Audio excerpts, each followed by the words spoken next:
Hello everyone, this is Iba class. This is the new story of class 7th, chapter 3. The name of the story is Tsunami, the night of the killer waves. ठीक है, इस chapter का name जो है वो है क्या है, सुनामी के बारे में ये स्टोरी है। वो रात जिसमें बहुत ही किलर यानी कि बहुत ही खतरनाक जो है वो लहरें उठी थी ओशन में, और अचानक से उसने बहुत ही डिज़ास्टर क्रिएट कर दिया था। This happened in 11th of March 2011। ये बिल्कुल रियल कंडीशन पे जो स्टोरी है, रियल इंसिडेंट था, उसके ऊपर स्टोरी है। सो लेट्स स्टार्ट कि what the story is going to tell us. Let's begin में रीड द न्यूज़पेपर रिपोर्ट। यहाँ पे एक वो जो रिपोर्ट जो है फर्स्ट न्यूज़पेपर में निकली थी उसको पहले हम पढ़ेंगे। Tsunamis death toll research 40,000 reaches 40,000। कहने का मतलब है यहाँ पर जो डेथ रेट जो था सुनामी के बाद वो कितना हो गया था, धीरे धीरे वो 40,000 की संख्या पे तक पहुँच चुका था। On 11th March 2011 a magnitude 9th earthquake shook north eastern Japan unleashing a savage tsunami. ठीक है, वहाँ पे क्या हुआ कि 11 मार्च को 2011 में एक 9th मैग्नीट्यूड 9, ठीक है, इतनी 9 रिएक्टर पैमाने पर जो है वो आपका एक अर्थक्वेक आया, जिसकी वजह से नॉर्थ ईस्ट का जो जापान का जो एरिया था वो पूरी तरह सुनामी से डिस्ट्रॉय हो गया था। ठीक है, वहाँ पे unleashing a savage tsunami, unleashing means है जो ओपनली, सेविज सुनामी मीन्स जो सुनामी की जो लहरें थी वो बिना रुके बिल्कुल उसने पूरे एरिया को कवर कर लिया था। ठीक है, इतना इतना बड़ा डिजास्टर क्रिएट कर दिया था उसने वहाँ पे। देखते हैं। The effect of the earthquake were felt around the world from Norway, Fjord and Antarctica ice sheet। तो वो कहते हैं कि ये जो earthquake के जो झटके थे वो पूरी दुनिया में महसूस किए गए थे।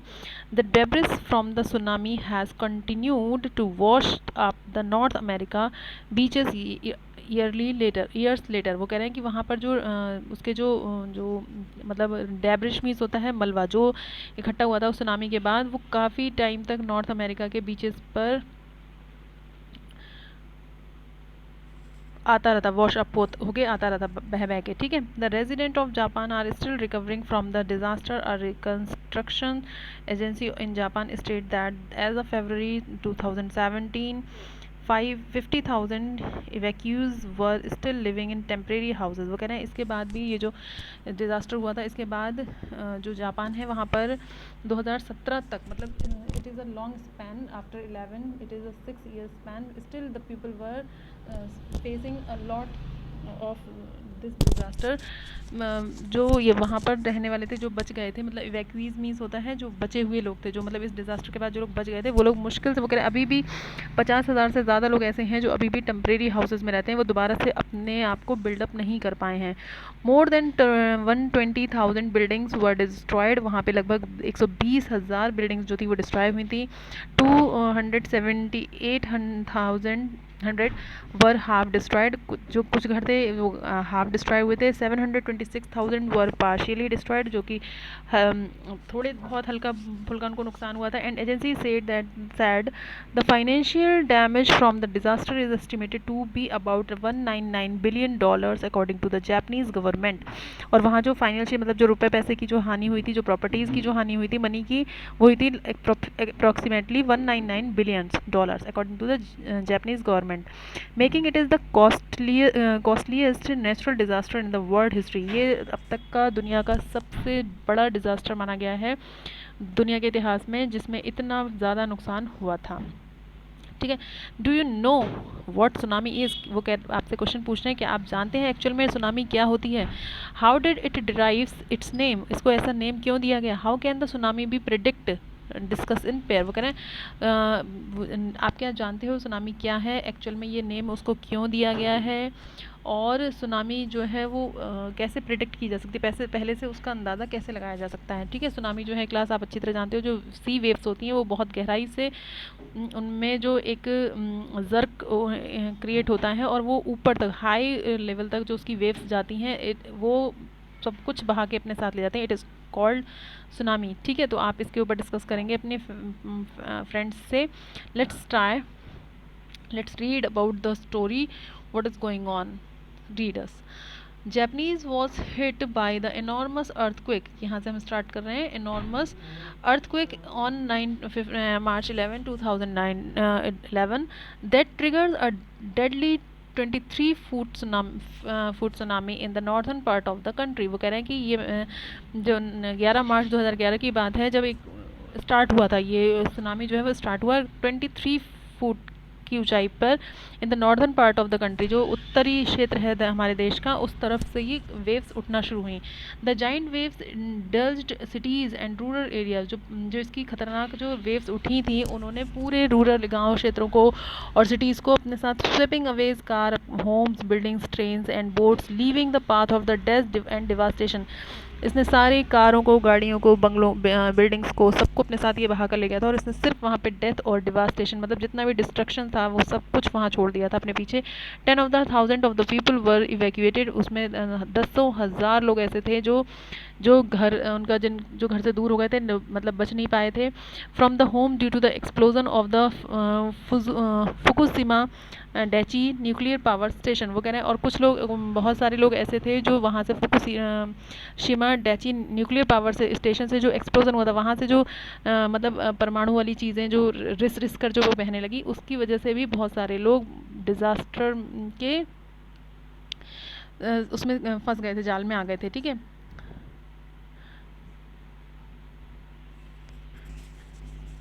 Ishinomaki residents K. Masuda was at the workplace packing seafood for shipment when the historic trembler of the tsunami struck his home town. वो कह रहे हैं कि ये यहाँ पर एक मौजूदा एक पर्सन है, उनके बारे में ये बात हो रही है, जो अपने वर्क प्लेस पे थे, सी फूड यानी कि समुद्र में जाने के लिए के वाले लोगों के लिए जो है शिपमेंट के लिए अपना फूड पैकिंग कर रहे थे। और तभी ये हिस्टोरिक जो ट्रेम्बलर मीन्स जो शेकिंग हुई, अर्थ जो हिली, मतलब जो अर्थक्वेक की जो वाइब्रेशंस आई, वो फर्स्ट टाइम उसके होम टाउन को उसने हिला के रख दिया। मतलब जहाँ जहाँ वो रहने वाला था, वहाँ का पूरा उसका एरिया जो है वो इस अर्थक्वेक की चपेट में आ गया था। It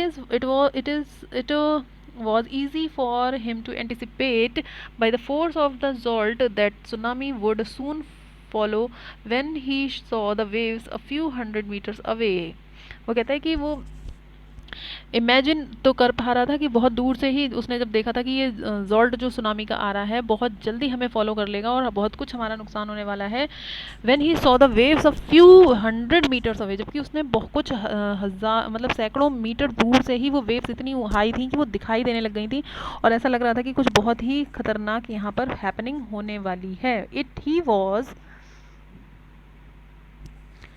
was dumb struck means होता है shocked and surprise as unable to speak, मतलब वो इतना ज़्यादा शॉक्ड हो गया था इतनी हाई वेव्स को देख के कि वो बिल्कुल कुछ भी बोल पाने की कंडीशन में नहीं था कि ये हो क्या रहा है। ठीक है, तो वो कहता है कि ऐसी कंडीशन में नहीं था कि वो कुछ भी कह पाता। ये सब देख के सिर्फ क्या था, वो dumbstruck by the rolling column of the black water as they engulf a 3 storey building and search towards him with the increasing momentum. वो कह रहे हैं कि ये इसने जो था वो 3 स्टोरी 3 मंजिला जो इमारत थी, उसको वो जो ब्लैक वेव्स थी वो उसके ऊपर से वाटर वेव्स आ रही थी, उसको पूरा घेर लिया, मतलब उसकी आंखों के सामने देखते ही देखते उसने 3 मंजिला इमारत को भी अपने आप में कवर्ड कर लिया, और उसको ऐसा लग रहा था कि ये मोमेंट में, मतलब एक क्षण में मेरे पास तक पहुंच जाएंगी। ठीक है, तो वो बोलता है कि मसूदा वॉज टेरिफाइड, वो बिल्कुल बहुत डर जाता। He hopped in his car instinctively shot the safety of the nearby warehouse. वो वहाँ आसपास के गोदाम में अपनी सेफ्टी के लिए बचना चाह रहा था, और नेचुरल इंस्टिक्ट जो है वो उसको, जो अपनी कार में ही वो इतनी ज़्यादा वेव्स हो रही थी कि वो हॉप कर रहा था अपनी कार में बैठे बैठे ही, वो मतलब उछल जो एक जंपिंग वाली सिचुएशन हो जाती है वो हो गई थी। As he entered through the warehouse door, जैसे ही वो उस गोदाम के गेट में घुसा था, the rising water followed him, उसको जो उठती हुई पानी की जो लहरें थी वो मौजूदा के को पीछे पीछे ऐसा लगा था वो उसी को फॉलोड कर रही थी। ठीक है, मशूदा's car quickly becomes submerged and after a few moment he used a hammer to shatter the window and escape the vehicle। ठीक है, क्या हुआ, कुछ ही क्षणों में जो वो जो कार थी उसकी वो पानी के अंदर चली जाती है, वो सारा जो वेव थी वो वाटर जो है उसकी कार को बहा ले जाता है। उसको एंड में उसको एक हैमर यूज़ करना पड़ा ताकि वो खिड़की को तोड़ के अपने व्हीकल से बचकर बाहर निकल सकते। I believe I momentary passed out in the water but came मिरेकुलसली floating face up and alive. वो कह रहा है कि मैं मतलब विश्वास भी नहीं कर पा रहा था, करता हूँ कि मोमेंट्री, वो मतलब एक ही क्षण में वो पानी इतना तेज़ हमारे ऊपर आया और पता नहीं कैसे एक मैजिक के तरह बिल्कुल हम लोग, मेरा फेस अप डाउन, और मैं कैसे अब आज भी लाइव हूँ। ये बिल्कुल एक चमत्कार से कम नहीं लगता है जब भी मैं उस इंसिडेंट के बारे में सोचता हूँ। ठीक है, इसके बाद है नेक्स्ट देखिए, हैरुमी Yushiro was at work when the earthquake struck। वो कह रहे हैं यहाँ पे दूसरे पर्सन की स्टोरी सुना रहे हैं, ये भी अपने काम पर थे जब ये अर्थक्वेक आया। While we gathered ourselves from the massive quake, the tsunami alert was issued। वो कह रहे हैं हम लोग जो अपने आप को मतलब बचाने के लिए, इस मैसिव क्वेक से बचाने की कोशिश ही कर रहे थे कि जब ये सुनामी के बारे में अलर्ट आया था कि भाई सभी लोग अपनी अपनी सेफ प्लेसेस पे जाएं। ऑफिशियल्स प्रिडिक्ट अ 10 foot high tsunami wave. Officials ने क्या भविष्यवाणी की थी, प्रिडिक्ट कर रखा था कि लगभग 10 फुट के हाइट से हाई ऊंची वेव्स आने वाली हैं। My company ordered employees who lived in the coastal areas to return home to help the elderly resident evacuated. वो कह रहे हैं कि मेरी कंपनी में जो अलाउ कर दिया, मतलब ऑर्डर कर दिया गया था कि जल्दी जल्दी सारे ऑफिशियल्स अपने घर जाएं, जो भी कोस्टल एरियाज़ वो होते हैं जो समुद्र के किनारे के एरियाज़ होते हैं, कि वो लोग अब जल्दी से अपने घर पहुँचे और उनके घर में जो भी बड़े बुजुर्ग लोग रहते हैं उनको इवैक्यूएटेड मीन्स होता है उनको सेफ़ प्लेस पर रिमूव करना या ले जाना। इवैक्यूएट मीन्स होता है सेफ प्लेस पर लेकर जाना, ठीक है, उनको वहाँ ले जाएं। By this time Harumi reached home the time that the tsunami was suppose to hit had already passed. वो कह रहे हैं कि जब मैं घर पहुँचा तब तक ऑलरेडी मुझे ऐसा लगता है कि वहाँ पे वो सुनामी जो हिट था वो मतलब पहले ही वो हिट कर चुकी थी। Her father and both her grand mother, उसके फादर और उसके दोनों उसके ग्रैंड मदर जो थी वर देयर, वो दोनों वहीं थी। Her mother and sister were at work, और उसकी जो मदर थी और उसकी सिस्टर थी वो काम पर गई हुई थी। ठीक है, वहाँ पर वो कहते हैं कि वो दोनों वहाँ पर नहीं थी। हैरुमी सजेस्टेड दे इवैक्यूएट। वो कह रहे हैं मैंने उन्हें सजेस्ट किया कि आप लोग यहाँ से बचकर किसी सेफ प्लेस पर जाइए, but her father said that they would be fine because the predicted time had already passed. वो कहते हैं कि लेकिन मेरे फादर ने कहा नहीं कि हम लोग यहीं रुकने वाले हैं, हम बिल्कुल ठीक हैं। क्यों? क्योंकि जो टाइम प्रिडिक्ट किया गया था वो तो निकल चुका है, मतलब अब नहीं आएगा ज़्यादा सुनामी जो है वो आने की संभावना इतनी ज़्यादा नहीं है। ही स्टेड अप स्टेयर, बल्कि वो जाकर कहाँ खड़े हो गए, ऊपर जो स्टेयर अप स्टेयर थी, ऊपर वाली सीढ़ियों पर जाकर वो रुक गए। ठीक है, and all of sudden and the electricity went off and the next moment the father yelled come up stair right away. वो कह रहे हैं अचानक से क्या हुआ है, लाइट एकदम से चली गई और मेरे फादर जोर से येल्ड मीन्स चिल्लाए कि सभी लोग ऊपर आ जाओ, ऊपर की स्टेयर्स पे आ जाओ। ठीक है, क्या हुआ, I looked outside towards the ocean through the window and I saw something like smoke rolling over the trees planted along the beach। वो कह रहे और मैं जैसे ही बाहर की तरफ मैंने देखा ओशियन की तरफ अपनी विंडो से, तो मैंने क्या देखता हूँ कि एक स्मोक की तरह, मतलब ऐसा लग रहा था कि धुआं का गुब्बार जैसा उठ रहा था, बहुत रोल और गोल गोल रोल होता हुआ ट्री जो प्लांटेड बीच के किनारे जो ट्रीज लगे थे उनके ऊपर से होता हुआ आ रहा था। I wonder if it was fire. बोले मैं पहले तो बहुत सरप्राइज हो गया कि क्या ये आग लगी हुई है, but it was spray of the tsunami waves. लेकिन ये बाद में मुझे पता चला कि ये जो था वो सुनामी की जो वेव्स थी, वाटर जब आपने देखा होगा बहुत हाइट से गिरता है तो बिल्कुल ऐसा लगता है जैसे धुआं सा उठ रहा हो। ठीक है, तो वो पहले तो कंफ्यूज हुए कि ये आग लग गई है वहाँ पर या फिर ये क्या है, तो बाद में पता चलता है कि ये सुनामी की इतनी हाई वेव्स हैं जो मतलब पेड़ों के ऊपर से, बिल्डिंग्स के ऊपर से आती हुई दिखाई दे रहे हैं। I shouted we have got to run away. मैं बहुत ज़ोर से चिल्लाया कि हमें यहाँ से भाग जाना चाहिए, चिल्लाया ये but it was too late. लेकिन बहुत देर हो चुकी थी। We decided to remain up stair and resist the shock. और हमने सोचा अब हमें यहीं रुकना है, सेफ है, अगर हम यहाँ से मूव करते हैं तो हमें बचना वैसे भी मुश्किल है। After a while the tsunami hit my home. कुछ ही पलों में मतलब मेरे घर को सुनामी ने हिट किया, अटैक किया, वहाँ पे आ गई वो, which stood strongly against the current. वो कह रहे हैं जो बहुत मजबूती से कभी खड़ा हुआ था और वो बहुत मजबूती से खड़ा रहा इस अटैक के सामने, मतलब ये जो एकदम करंट सा जो झटका जो लग रहा था सुनामी की वेव से, वो स्ट्रांगली खड़ा रहा। I thought we had survived, और मुझे लगा कि हम बच चुके थे, but this was only the beginning of the tsunami power. लेकिन ये तो सिर्फ अभी सुनामी की जो शक्ति थी उसकी पहली शुरुआत थी। The water level rapidly grew and higher until it reached the ceiling. वगैरह जो वाटर का लेवल था वो रैपिडली बहुत तेज़ी से ऊपर और ऊपर बढ़ता जा रहा था जब तक कि वो हमारे सीलिंग तक नहीं पहुंच गया, फर्श तक नहीं पहुंच गया, मतलब वो बहुत तेज़ी से वाटर लेवल इंक्रीज हो रहा था हमारे घरों में। At the moment I thought I would try to get outside, पहले तो मैंने कोशिश की, एक क्षण में मेरे मन में आया कि मैंने सोचा कि मुझे बाहर निकलने के लिए कोशिश करनी चाहिए। हाउ एवर द करेंट्स वोलेसिटी, जो उसकी जो गति थी, जो करंट की तरफ मतलब जो वेव्स हमारे यहाँ आ रही थी वो बहुत स्ट्रॉन्ग थी। And my efforts proved impossible, और मेरी सारी कोशिशें नाकामयाब हो रही थी, मतलब मैं चाह कर भी उन वेव से टकरा के बाहर की तरफ नहीं निकल सकता था।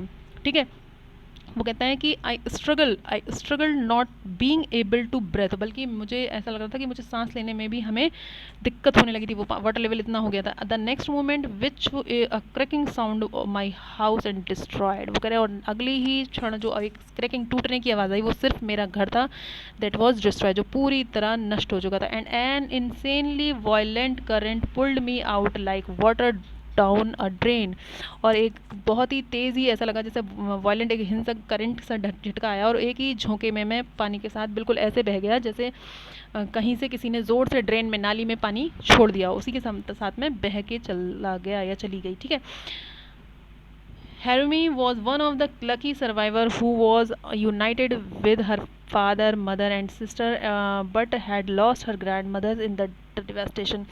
Harumi जो है वो एक ऐसी पर्सन है जो बहुत लकी रही है, जो इस डिवास्टेशन के बाद भी वो बच पाई, और बाद में फिर उसके फादर, मदर और सिस्टर से वो मिल पाई, लेकिन इसमें उसने अपनी दोनों ही ग्रैंड मदर्स को खो दिया, उसने अपनी ग्रैंड मदर को खो दिया था।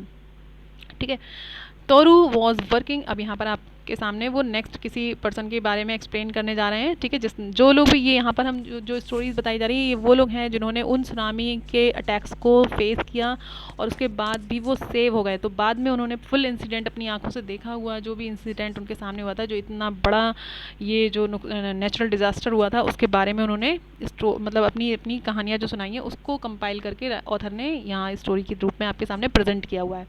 ठीक है, नेक्स्ट जो पर्सन है उसके बारे में अब वो बता रहे हैं। तोरू वॉज, वो आपको नेक्स्ट क्या बताना चाह रहे हैं कि जो तोरू है was working in a factory near the coast in Ishinomaki, वो कह रहे हैं एक प्लेस था जापान में, वहीं पे वो एक फैक्ट्री में जो कि वो फैक्ट्री भी कोस्टल एरिया यानी कि समुद्र के किनारे ही थी। व्हेन द फर्स्ट ट्रेमर, जब सबसाइडेड, वो कह रहे हैं जब पहला झटका जो है सबसाइडेड, जो वेव्स का जो था, जैसे ही वो हमने महसूस किया या वो आया, he suspected that tsunami would follow, he rushed to his car to escape and shouted for the other to flee. वो कह रहे हैं कि मैंने जैसे ही मुझे संदेह हुआ कि ये सुनामी का है जो वो हमें फॉलो कर रही है, मैं एकदम से अपनी कार की तरफ भागा और मैंने दूसरे लोगों को भी वहाँ पे चिल्लाते हुए कहा कि बचकर यहाँ से भागो। एस्केप मीन्स होता है बचकर भागना, फ्ली मीन्स होता है भागना किसी जगह से। ठीक है, यहाँ पे मैं आपको इसका मीनिंग भी एक्सप्लेन कर देती हूँ क्लास। देखिए मीनिंग लिखा हुआ है, what is the meaning of flee. यहाँ पर फ्ली जो है वो दो वर्ड होते हैं, दोनों में कंफ्यूज मत होइएगा। फ्ली मीन्स होता है run away from the place और अ सिचुएशन, किसी भी जगह से बचकर या किसी सिचुएशन से भागना। Another word which has the same pronunciation but the different feeling meaning is the flea. इस फ्ली का मीनिंग जो होता है, flea is a small jumping insect. जो विंगलेस इंसेक्ट होता है उसको भी हम फ्ली कहते हैं, लेकिन उसका जो स्पेलिंग है वो थोड़ी अलग है। It sometimes transmitted disease through it's bytes, वो कई बार अपने मतलब उसके काटने से कुछ डिजीज़ जो हैं वो एक से दूसरे व्यक्ति में पहुंचती हैं। It is such type of insects are called flea. ठीक है, और जो ऐसे वर्ड होते हैं जिन्हें हम देखते हैं कि जिनकी साउंड सेम है, केवल साउंड सेम है लेकिन उनका मीनिंग, उनकी स्पेलिंग डिफरेंट है, such type of word are called homophones. ठीक है, ये ध्यान रखिएगा, ये आपका ग्रामेटिकल सेक्शन है कि जिन वर्ड्स की स्पेलिंग सेम हो, स्पेलिंग डिफरेंट हो, मीनिंग डिफरेंट हो, बट साउंड सेम हो, this such type of words are called homophones. ठीक है, तो यहाँ पर जो है वो जो तोनू है उसने बोला कि मैंने सबको भागने के लिए बोला। First I headed towards my home, पहले मैंने सोचा मैं अपने घर की तरफ भागूँ, which was the high ground, जो कि बहुत ऊंचे ग्राउंड पर था। But I was soon caught in the traffic jam, लेकिन मैं ट्रैफिक जाम में फंस गया। तोरू एक्सप्लेन्ड, उसने बताया कि I open my car window so that I could escape it from to hit my area, बोले मैंने अपनी कार की विंडो खोली ताकि मैं अपने एरिया तक भाग कर पहुँच सकूँ। Soon a huge wall of black water over 6 feet high came rushing towards me, ऐसा, लेकिन मुझे ऐसा लगा कि लगभग 6 फीट ऊंची ब्लैक वाटर की जो दीवार थी वो मेरे पीछे पीछे आई, उसने मेरा दौड़ते हुए मेरा पीछा कर लिया। The car in front of me were hurled back into mine and we were all washed for inland. वो कह रहे हैं और वो कार, मैं तो क्या मेरी कार भी ऐसा लगा बहुत ही एक झटके के साथ में मेरे साथ बहती हुई, हम लोग वॉश आउट हो गए कहाँ, इनलैंड में, जो अंदरूनी इलाके होते हैं वहाँ से हम ऊंचे एरिया से बहते हुए हम बहुत ही तेज़ झटके के साथ इनलैंड में पहुँच गए। तो class, I will stop this video hair. We will discuss the rest of the part of this story in my next video, so wait and watch for that part 2. I hope you will get the meaning till here. So stay tuned with me and be connected. Wait for the next part. Thank you. Have a nice day.